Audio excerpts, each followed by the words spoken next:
So there's an important thing I want to show you here. Here's my dad's original truck. We still have it. This company is 1909, Cragen and Pike, and this was taken. We built the building for him, and we added on a couple times, and it's kind of an iconic picture. That's how he loved to dress right there, but you'll see him many times in a suit and tie. He tried to be appropriate, as I said earlier. Dan, go ahead. This is something I found that a guy gave me in 1953, and I told you I don't know if it's not working right, but go back to that, Dan.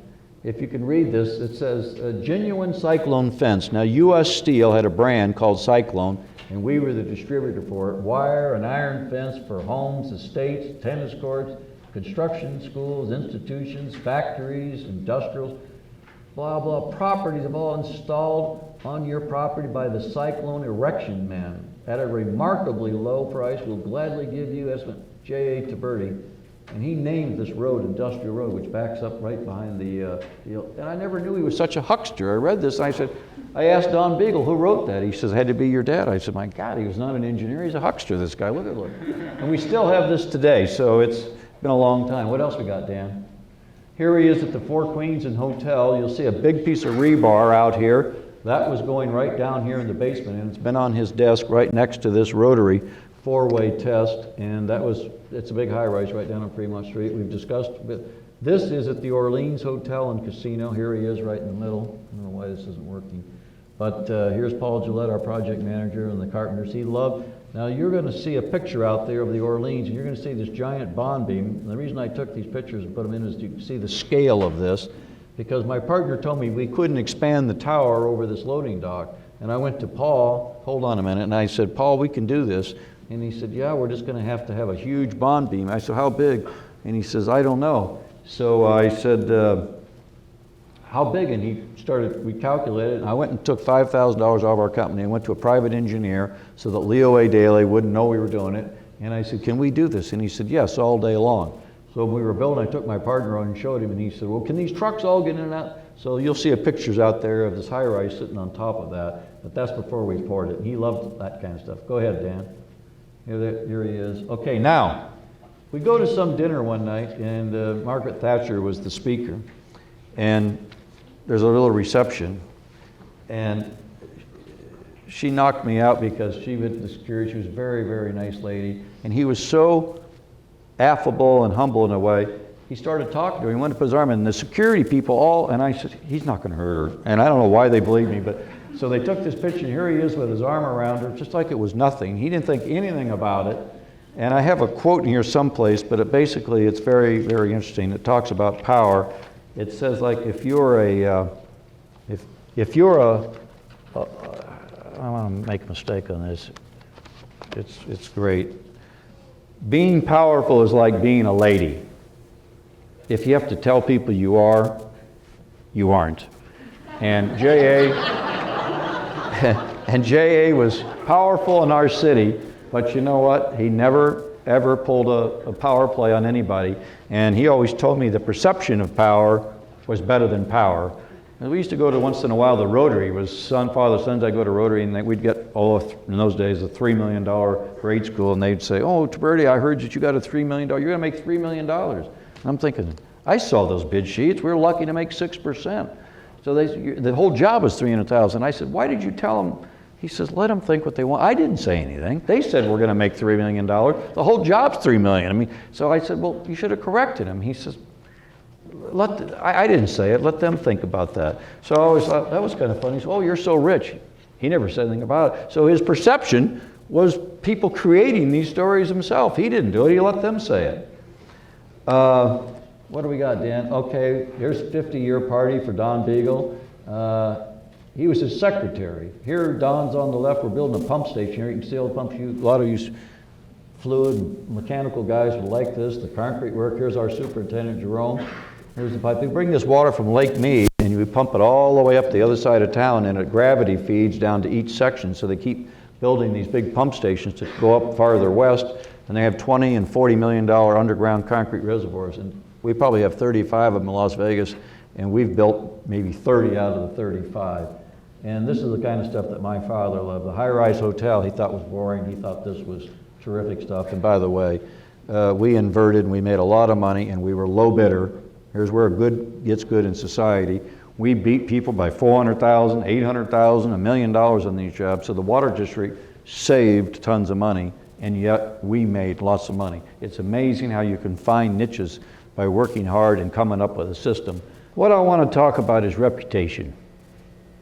Remember that reputation and integrity are your most valuable assets, and they can be lost in a heartbeat. And I'm going to refer to you a friend of mine in a minute that's a sad story. And here's Warren Buffett. The reason I think this is so important is that he says, first of all, he apologizes. These apologies anymore we have in America, if I've offended someone, that's all baloney. He starts off by saying, I would like to start by apologizing for the acts that have brought us here today. And he comes down and describes the 8,000 employees, and there's only a few bad apples in here, but he says, I'm going to apologize on their behalf, and we're going to get to the bottom of this. But I've told people in our organization, lose money for the firm, and I will be understanding. I'm not naive like my dad wasn't naive, but things happen. But lose a shred of reputation, and I'm going to be ruthless. Those are Warren's words, they're not mine. But my dad and I had that same philosophy. And reputation, it's everything. And we're going to discuss something here in just 1 second. And I want you to, why I played that is I just can't tell you how important I think that is your reputation is everything. And by the way, Warren Buffett says if you want to put it on the front page of your local newspaper, anything you're doing the next morning, that's a good internal security system you can do by yourself. Just think about, do I want to have this on the front page of the paper? On fact, the second thing I want to talk to you about is on the front page of the business section. It's been going on. The Las Vegas Sands is a huge corporation. Las Vegas Sands' candor is questioned. And they've been going back and forth about an employee that was fired in Macau. And it comes over to the page 3, Las Vegas Sands Company conduct was no mere judgment lapse, the other ordered. It's Stephen Peck, the lead attorney for Las Vegas Sands, had to take the witness stand. Can you believe this? They put the attorney on the witness stand. This is crazy. For the first time in a 40-year career to answer questions about what he might have concealed. Here's what he said, quote, my reputation and my career are more important to me than anything other than my children and my wife. I've worked hard to maintain that reputation in a very long career that now seems to have been placed in jeopardy by this court's proceedings. You could have this reputation and then just some little thing that slips. Now, I'm going to talk to the thing I want to tell you about that 1 second here. I had a good friend. I met him. He's 2 years older than me. His name is Terry Lanny. And Terry Lanny went to USC. My wife, who I met there, introduced me to him. I'll never forget it. He had a sport coat on and a briefcase. I had a pair of some kind of Mambo slacks from Las Vegas. I look as out of place as I do here in KU. He was a handsome, very nice, great guy. He said that he got an MBA from USC.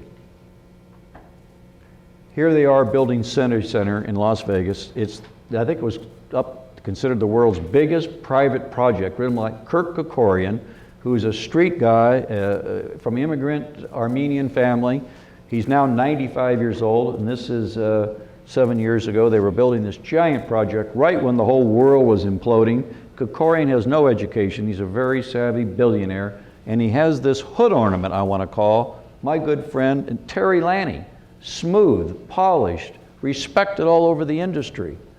Can you believe that somebody is in prison and is upset about it and starts on his computer and he starts cross-checking people what they have on their resumes or in their business background for the SEC filings? And he comes across Terry Lanny, and Terry Lanny says he has an MBA from USC. And guess what? On November 15th, Lanny announces his resignation as CEO of MGM Mirage, effective November 30th, as doubts emerged about the MBA he claimed to have received from USC. In the announcement, Lanny stated, "I must stress that this issue has nothing to do with my decision to retire."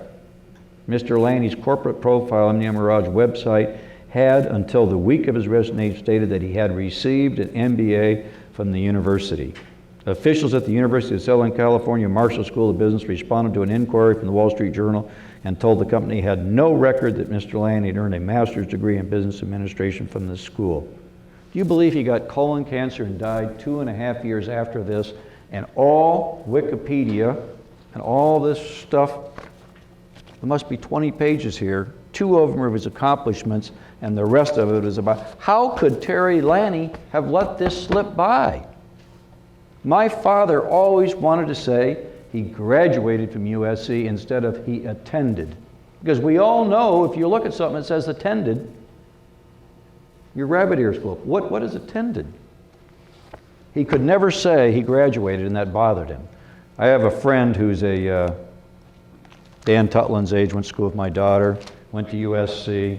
I call him a wise guy. He started an internet company and sold out for $100 million. So he was doing this, renting rooms and stuff, and he was about five units short from getting his degree. I said, "Timmy, I want you to get this degree." "I'm going to, Mr. Tiberti." I said, "No, I'm going to call you every day and find her." He was in LA, he was in Las Vegas.